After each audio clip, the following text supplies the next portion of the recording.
I don't appreciate you saying I look like a lumberjack earlier, because it's cold outside and I had to turn off the heat so you could have good sound. You know. Okay, well, thank you. Yeah, it's working. Ready? Okay, let's do it. Let's go. Don't fold your arms. Here we go. Ready? 3, 2. Grief sucks.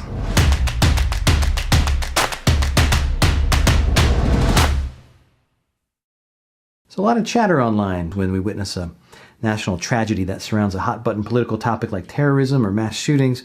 But the one thing that is never addressed is the reality of the path forward for families left in the wake of such a tragedy. When the media selectively sensationalizes the political and social implications of the event in order to keep ratings up,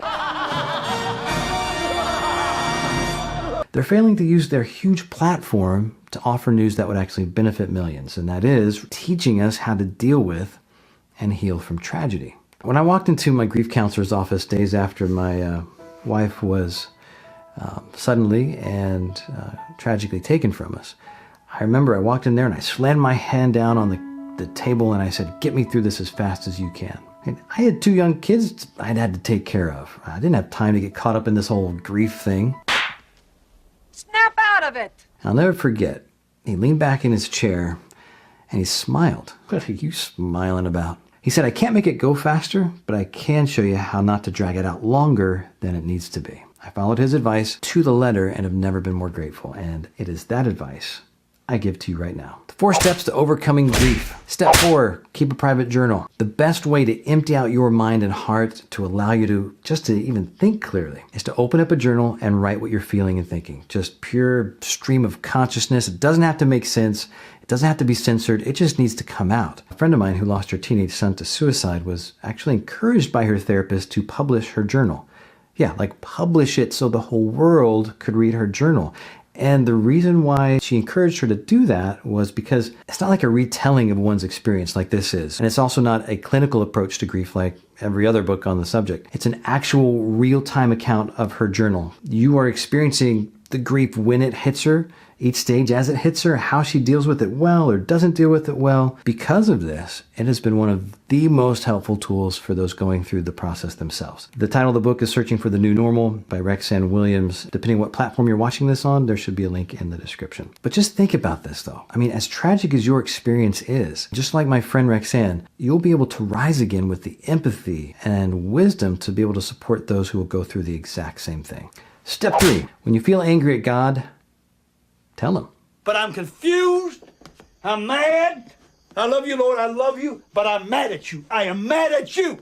This one was kind of hard for me. I'm a pretty religious guy. And when I told my counselor I was trying to suppress these angry feelings I had toward God and how sacrilegious I felt to shake my fist at the heavens, this is actually how he changed my understanding. He asked me, if your child was angry with you, wouldn't you want them to come to you? Wouldn't you rather they give you the opportunity to comfort them and guide their understanding through a difficult time, as opposed to them running the other direction and seeking solace in the arms of a coping mechanism that will never love them as unconditionally as you do? All right, listen. You're my children, and I love you, but you're all terrible. Step 2, keep your traditions. Don't avoid them, and don't make excuses. I told you we put it in too early. As Thanksgiving approached for my family and I just wanted to go out to dinner, not cook at home like we used to. It was just too soon after the tragedy, and I didn't want to be reminded. We'd have a normal turkey day next year. When I told my counselor that, he looked me in the eyes and he asked, "What are you doing?" I was forced to admit with a teenager eye roll, "Oh, I'm avoiding." So we had Thanksgiving like we always did, and to tell you the truth, it was the worst Thanksgiving ever. Doing things alone that I used to do side by side with someone I loved deeply for over a decade, I could not wait for the day to be over. But it was over, and I dealt with it head on, got past it, and each Thanksgiving since has been better. You know, to get the best in life, you got to go through the worst of it sometimes, and there's no detour. Now the most important step of them all, step number 1, fully release each emotion as it comes.